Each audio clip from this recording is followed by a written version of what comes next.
Today we will discuss isoparametric elements. So what is an isoparametric element? To understand that, we need to understand how isoparametric formulation is formed. Now let us consider a boundary which is to be discretized using the elements. Here we come across two types of boundaries. One is a straight boundary and we have a curved boundary. Now suppose we want to discretize this region, we can make use of two types of elements. One is triangular. Suppose we make use of a triangular element to discretize this. So what happens? So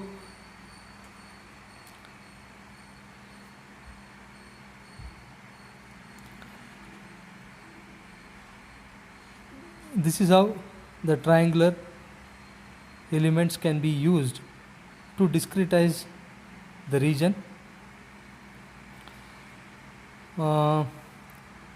So as we continue our discretization, you can see that as the inner side approaches, so as the element approaches the inner side, it will become a slender. So this gives rise to the inaccuracy in the analysis. Okay, so this will lead to the inaccuracy in the analysis. So this problem will arise if we are going to use the triangular elements to discretize.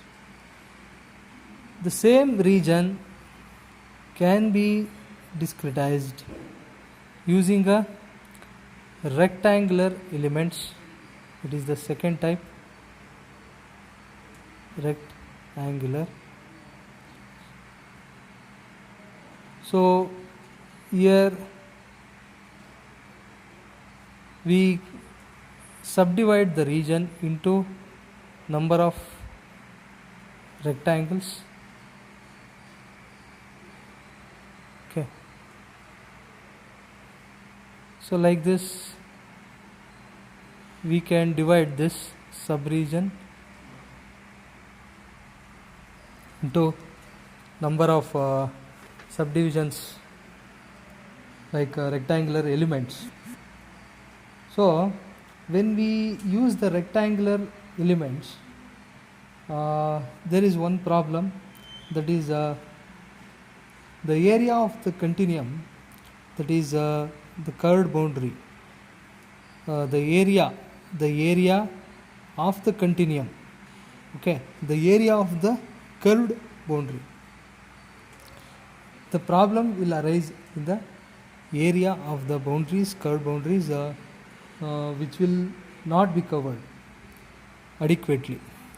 Okay, so this will be a sharp, that is a straight edges. This will act as a straight edge, and this will not account for the curved boundaries.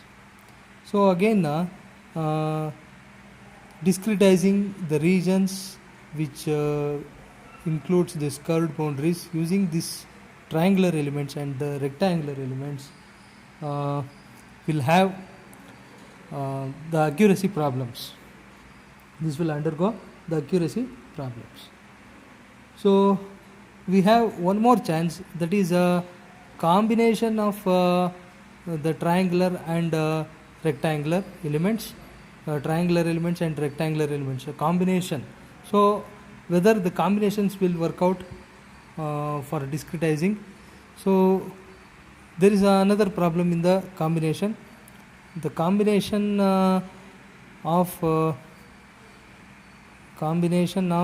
triangular and rectangular element is not feasible. Is not feasible because it includes more computational time.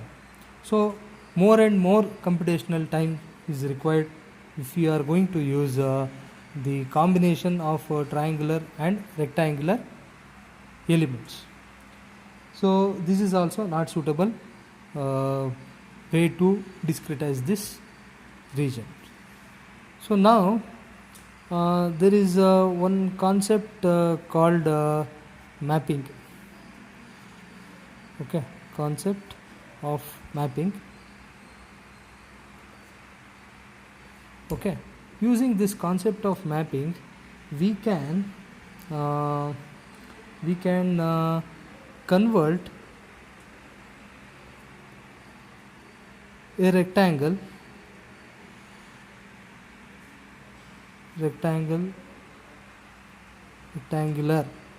element into a quadrilateral.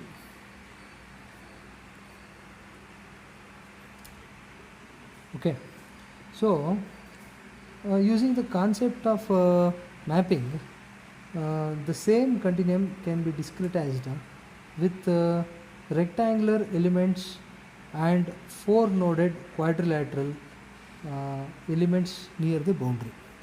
Okay, so if this is supposed to be the region, okay, so wherever there is a boundary, okay, wherever there is a curved boundary, there we can go for quadrilateral elements. Okay, so this will account for even the curved boundaries. Okay, so near the center we can use the rectangular elements only, and only at the boundaries. See, only at the boundaries we can go for a quadrilateral. Okay, how we got the quadrilateral? We got the quadrilateral by using the same rectangular element by using the concept of mapping. Okay, with the concept of mapping we got the quadrilateral element, and that quadrilateral element can be used to discretize the region. Okay, so see here we have a rectangular element. These are the nodes 1, 2, 3 and 4, and this 4-noded quadrilateral, a 4-noded quadrilateral can be derived from this rectangular element.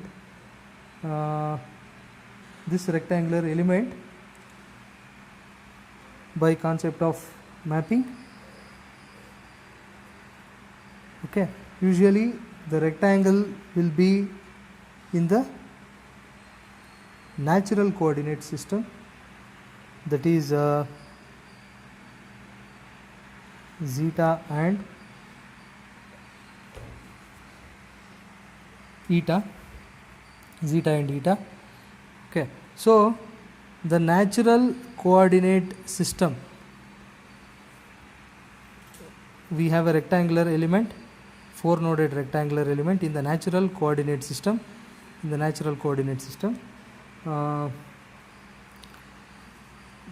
This can be mapped into a global coordinate system. This can be mapped into a global coordinate system where we come across a 4-noded quadrilateral.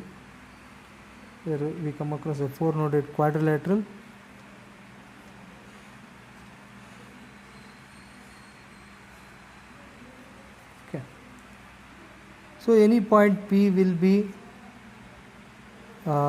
zeta and eta, and here any point P within the element will be x comma y. It will be in the global coordinate system. So here what is the thing is, using the concept of mapping, a regular rectangular solid element in natural coordinate system, it is also known as a parent element,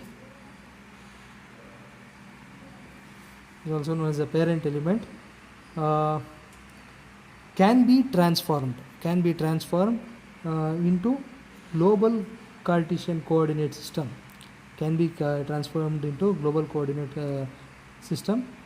Cartesian coordinate system having arbitrary shapes. So here the shape of the rectangle is transformed.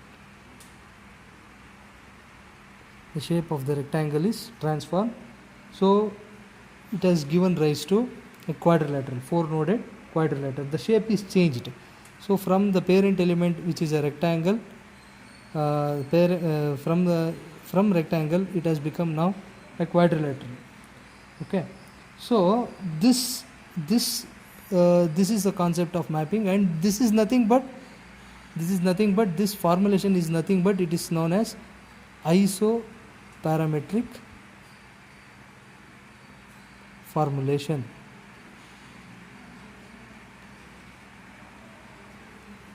Is nothing but isoparametric formulation.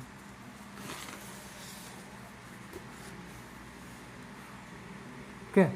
So an isoparametric element is one whose order of the shape function to define this displacement and the shape function both can be used. The isoparametric element means the same element can be used to define the shape of the geometry and also the field variable, that is nothing but the displacement within the element. The displacement can be we can get that, okay, using the same element. So all such elements are called isoparametric elements.